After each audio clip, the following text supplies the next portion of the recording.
हाय, मैं आप सबका स्वागत करता हूं। खासतौर पे हमारे जो नाइस एक्सपर्ट है 750 पूरे देश में या ईपीएम पैरामेडिक है, उन सबका जो हिम्स हॉस्पिटल डेराबस्सी के सारे डॉक्टर, सारे पेशेंट, आप सबका स्वागत करता हूं। खासतौर पे जो हिम्स जयपुर अभी ओपन हुआ है, हिम्स जयपुर के सारे स्टाफ, हिम्स जयपुर के सारे डॉक्टर्स और हिम्स जयपुर में इस वक्त जो भर्ती हमारे पेशेंट हैं, आप सबका स्वागत करता हूँ। आज का दिन 23 Jan, that is the Netaji Subhash Chandra Bose Jayanti. तो शुरुआत करते हैं इस शिप से। इमेजिन कीजिए, शिप में आप सवार हैं, पैसेंजर हैं, यहाँ बैठे हैं, कहीं ऊपर बैठे हैं, कहीं बैठे हैं और मज़े कर रहे हैं। और धीरे धीरे शिप अगर सिंक होता है, डूबता है, तो आप कितने भी ऊपर क्यों ना हो, आपका डूबना तय है। तो इसका मतलब ये है कि जिस जहाज़ में आप बैठे हैं, उस जहाज़ को वो फ्लोट होता रहे, वो डूबे ना, इसके लिए पूरे दिन का थोड़ा बहुत समय तो आपको लगाना ही चाहिए। हम बात करते हैं मेरी और आपकी। हम और आप भी एक जहाज़ में बैठे हुए हैं एज ए पैसेंजर। उस जहाज़ का नाम है हमारा देश भारत।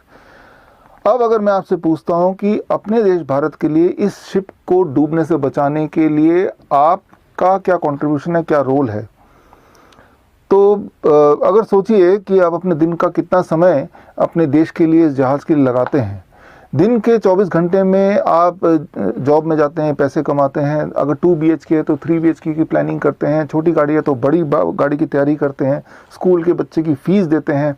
तो ये सब तो हुआ आपके अपने लिए, लेकिन मैं बात कर रहा हूँ देश के लिए। अगर आप बोलते हैं देश के लिए आप कुछ ना कुछ करते हैं, तो मैं नहीं मान सकता कि कुछ ना कुछ करते हैं। अगर तो करते हैं तो आज जो देश की हालत है, आज जिस तरह से बेरोजगारी है, भुखमरी है, वो क्यों है फिर? इसका मतलब जो भी कुछ आप करते हैं, अगर तो करते हैं तो वो काफ़ी नहीं है। We need to do something more. और इससे बेहतर दिन क्या हो सकता है 23 जनवरी आज के दिन से? आपको अगर एनकरेजमेंट चाहिए, आपको अगर जोश चाहिए, तो उसके लिए सबसे इम्पॉर्टेंट है, सबसे आसान है नेताजी सुभाष चंद्र बोस जी की बायोग्राफी पढ़ना। एक बात आपको मैं बता दूं, याद दिला दूं, अफगानिस्तान का उदाहरण सामने है। आप कितने भी सिक्योर पोजीशन में क्यों ना इस जहाज़ में या हमारे देश में कितने भी ऊपर क्यों ना बैठे हों, अगर देश डूबेगा तो आप सिंक होंगे ही होंगे। इसीलिए आप किसी भी पोस्ट में हो, आपके बैंक बैलेंस कितना भी क्यों ना हो, ये आपकी एक रिस्पॉन्सिबिलिटी है, मॉरल रिस्पॉन्सिबिलिटी है कि आप हर दिन सोचे देश के लिए और कुछ ना कुछ कंट्रीब्यूट करें। वो क्या कंट्रीब्यूट करेंगे वो आप तक है, लेकिन कंट्रीब्यूट करें ये पक्का है। और उसके लिए जो एनकरेजमेंट चाहिए, जो मोटिवेशन चाहिए, जो एनर्जी चाहिए या ब्रेवरी चाहिए, उसके लिए सबसे आसान तरीका है नेताजी सुभाष चंद्र बोस की बायोग्राफी को पढ़ना। मुझे पता है कि नेताजी सुभाष चंद्र बोस को हम सब ने पढ़ा स्कूल में एज ए सिलेबस, उसके बाद उनकी मूवीज़ वगैरह आई, उनके टीवी सीरियल्स आए, तो लेकिन फिर भी मैं बोलता हूँ एक बार फिर से पढ़िए, एक बार फिर से पढ़ने की ज़रूरत है। टिल 17 अगस्त 1945 देश के पहले प्रधानमंत्री की मैं बात कर रहा हूँ, नेताजी सुभाष चंद्र बोस। अब आप चौंक गए होंगे, ये क्या हुआ, पहले प्रधानमंत्री? आप थोड़ा सा रिसर्च कर लीजिए। एक क्लू मैं आपको दे रहा हूँ। देश के पहले प्रधानमंत्री जो 1943 में उन्होंने घोषणा की थी provincial government of free India के प्राइम मिनिस्टर। करीब 9 देशों ने मान्यता दी थी, इंक्लूडिंग जर्मनी, इटली, जापान वगैरह ने मान्यता दी थी। और नेताजी सुभाष चंद्र बोस ने एक करेंसी भी निकाली थी, अपना बैंक भी निकाला था। तो ये सारी बातें आपको नहीं पता तो थोड़ा सा आप रिसर्च कीजिए। लेकिन अब मैं गहरी बात बताना चाहता हूँ कि 17 अगस्त 1945 that was the last day he was seen in Saigon, Vietnam का शहर साइगोन। और ऐसा बोला जाता है, ऐसा माना जाता है, ऐसा प्रसारित किया गया है कि उनकी मृत्यु प्लेन क्रैश से 18 अगस्त 1945 में हुई है। यहाँ पे आज के दिन उनको याद करते हुए कुछ बातें मैं आपसे शेयर करना चाहता हूँ। भारत देश के बाद अगर मेरे ऊपर किसी का बहुत इम्पैक्ट रहा है, वो है वियतनाम देश का। आप में से बहुत लोगों को पता है कि पिछले 11 साल से मैं वियतनाम में, ख़ासतौर पे साइगोन जिसे हो चिन मिन शहर बोला जाता है, अब उस शहर से मेरा कनेक्शन है, आना जाना है, बहुत ज़्यादा आना जाना है। वहाँ पे लोगों से घुलना मिलना, उनसे भी इंस्पिरेशन लेना या उनको कुछ सिखाना, ये आदान प्रदान रहा है पिछले 11 साल में।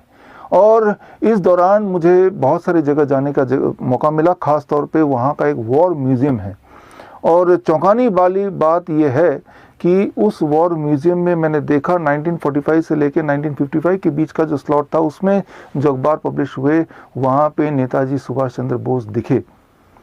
तो सवाल ये आता है, जो रहस्य है कि 18 अगस्त 1945 में उनके डेथ हो गया था प्लेन क्रैश में, तो उसकी सच्चाई क्या है? उसकी सच्चाई जानना ना केवल हम सब भारतवासी का हक है, ये आपकी रिस्पॉन्सिबिलिटी, आपकी जिम्मेवारी भी है। और हमारे देश में बहुत सारे क्रांतिकारी लोग अभी भी हैं जो इस रहस्य को अनफोल्ड करने में लगे हुए हैं। उनमें से एक का नाम है क्रांति महाजन, और क्रांति महाजन जी ने एक किताब भी लिखी है, सुभाष सीक्रेट। क्रांति महाजन से मेरी कई बार मुलाकात हुई, और जो सवाल दिमाग में आपके भी होंगे नेताजी सुभाष चंद्र बोस के रहस्यमयी मौत को, डेथ को लेके, या जो डेथ के नंबर को लेके, डेट को लेके, तो कुछ सवाल मैंने पूछे और उनके रिसर्च बेस्ड जवाब जो है वो आप अभी आगे सुनिए। जय हिंद। मैं क्रांति कुमार महाजन। महान फिलोसोफर डॉक्टर विश्वरूप रॉय चौधरी सर ने हमें कुछ प्रश्न किए नेताजी सुभाष चंद्र बोस जयंती के उपलक्ष्य में। उसके मैं सीधे सीधे आपको सवाल देना चाहूंगा। पहला प्रश्न यह था कि क्या सबूत है जो नेताजी के डेथ बताया जाता है 18 अगस्त 1945 को, तो उसके बाद अगर वो जिंदा थे तो कहाँ थे? देखिए, यह एक बहुत गहन विषय है। बहुत कम शब्दों में कोशिश की जा रही है इस विषय को छेड़ने की। मंचूरिया रेडियो स्टेशन से नेताजी के 3 स्पीच ब्रॉडकास्ट हुए थे। उसका डेट था 19 दिसंबर 1945, जो कि वहां के बंगाल के गवर्नर साहब के पीसी कर अधिकारी है, उनके दस्तावेज में आज भी मौजूद है।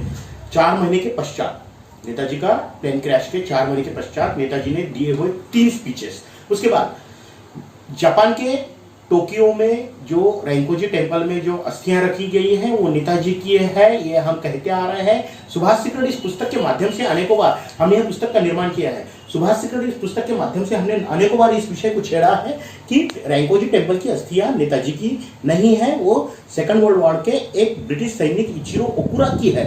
उसकी डीएनए जांच की जाए। कैप्टन सुलिवान के साथ हमने ये कई बार सरकार के सामने बात प्रस्तुत की है, लेकिन अभी तक उस विषय को सरकार ने उतनी गंभीरता से नहीं लिया है। 28 मई 1964 को पंडित जवाहरलाल नेहरू जी के पार्थिव के सामने त्रिमूर्ति भवन में जो बौद्ध भिक्षु के वेश में जो व्यक्ति आया था, जो अनेक राष्ट्र प्रमुख और अनेक प्राइम मिनिस्टर्स के आजू बाजू खड़ा था, स्वयं लाल बहादुर शास्त्री जी ने उन्हें वेलकम गेट से अंदर तक लेके आए थे। वो बौद्ध भिक्षु कौन था? तो वो नेताजी सुभाष चंद्र बोस थे, जो श्रद्धांजलि अर्पण करने 1964 में त्रिमूर्ति भवन में आए थे। ये मैं नहीं कह रहा हूं, भारत सरकार का सूचना प्रसारण मंत्रालय, जिसका फिल्म डिवीजन क्रमांक डॉक्यूमेंट्री 216B 216B सूचना प्रसारण मंत्रालय का डिवीजन का ये डॉक्यूमेंट्री है। ये गवर्नमेंट डॉक्यूमेंट है, ये हम नहीं कह रहे। इसके अलावा ऐसी कई सारी बातें हैं कि जिस पर हम ये बता सकते हैं कि नेताजी 18 अगस्त 1945 के बाद भी जीवित थे, क्योंकि 21 अगस्त 1945 का बैंकॉक डॉकेट नाम का एक गवर्नमेंट डॉक्यूमेंट है, जिसमें ये पब्लिश हो चुका है कि इस प्रकार का कोई प्लेन क्रैश हुआ ही नहीं है। यहां तक कि मैं इस पुस्तक के माध्यम से ये कह चुका हूं, सुभाष सीक्रेट के माध्यम से बड़े संशोधन और शोध कार्य के पश्चात सिद्ध हुआ है कि 18 अगस्त 1945 को कोई प्लेन क्रैश हुआ ही नहीं। उस समय जो प्लेन चलाने वाले फाइटर पायलट थे मिस्टर जबन जैकब, वो भी जीवित थे। तो नेताजी का तो प्रश्न चिन्ह ही निर्माण नहीं होता। ऐसे अनेक मुद्दे हैं कि जिस विषय को लेकर हम चर्चा कर सकते हैं। दूसरा प्रश्न डॉक्टर विश्वरूप रॉय चौधरी साहब ने हमें पूछा है, अगर भारत आजाद होने के बाद भी नेताजी सामने क्यों नहीं आए? तो सबसे पहले तो मैं ये कहना चाहूंगा कि 15 अगस्त 1945 को, इस वीडियो के माध्यम से मैं आप लोगों को सजग करना चाहता हूं कि 15 अगस्त 1945 को हमें हमारे देश को स्वतंत्रता मिली नहीं है, हमारे स्वतंत्रता दी गई है। यह स्वतंत्रता कुछ शर्तों के आधार पर दी गई थी, और उसमें से सबसे महत्वपूर्ण शर्त यह थी कि आने वाले 100 सालों तक, आने वाले 100 वर्षों तक जहां कहां भी नेताजी सुभाष चंद्र बोस नाम के कोई व्यक्ति अगर दिखते हैं तो उन्हें अमेरिका, ब्रिटेन और चाइना के कब्जे में दिया जाएगा। इस शर्त के अधीन रह के ही भारत का ट्रांसफर ऑफ पावर हुआ था। That was transfer of power only, not freedom. इसलिए हम इस विषय को इस दृष्टि से नहीं देख सकते कि भारत की स्वतंत्रता के पश्चात भी नेताजी जैसा व्यक्ति सामने क्यों नहीं आया। नेताजी तो भारत मां के सच्चे सपूत थे, वो न आने का प्रश्न चिन्ह ही निर्माण नहीं होता। लेकिन उनके आने से अगर पुनः इस प्रकार का कोई वातावरण और स्थितियां बिगड़ जाती है तो वो ऐसा कभी नहीं चाहते। इसलिए नेताजी थे, और नेताजी थे, ये मैं अकेला नहीं कह रहा हूं, ऐसे काफी सारे एविडेंसेस है। 1953 में स्टालिन के साथ रशिया में थे। 1964 में नेताजी पुनः शनिवार वाड़ा में आए थे। उसके बाद चाइना में नेताजी ने ट्रेड यूनियन का लीडरशिप किया था। ऐसे काफी सारे एविडेंसेस इस पुस्तक के और अन्य रिसर्च वर्क के माध्यम से सामने आए हैं। डॉक्टर साहब ने, डॉक्टर विश्वरूपराव चौधरी साहब ने तीसरा क्वेश्चन हमें किया था कि प्लेन क्रैश का और नेताजी की पूरी इस आजादी हिंद के प्रयासों का, आजादी हिंद सेना के प्रयासों का वियतनाम का कोई कनेक्शन है? हाँ बिल्कुल है। मैं तो ये कहूंगा कि वियतनाम ये जो बताया जाता है ना 18 अगस्त 1945 को प्लेन क्रैश हुआ, वास्तविकता तो ये है कि नेताजी का ताइयोकू में कोई प्लेन क्रैश नहीं हुआ।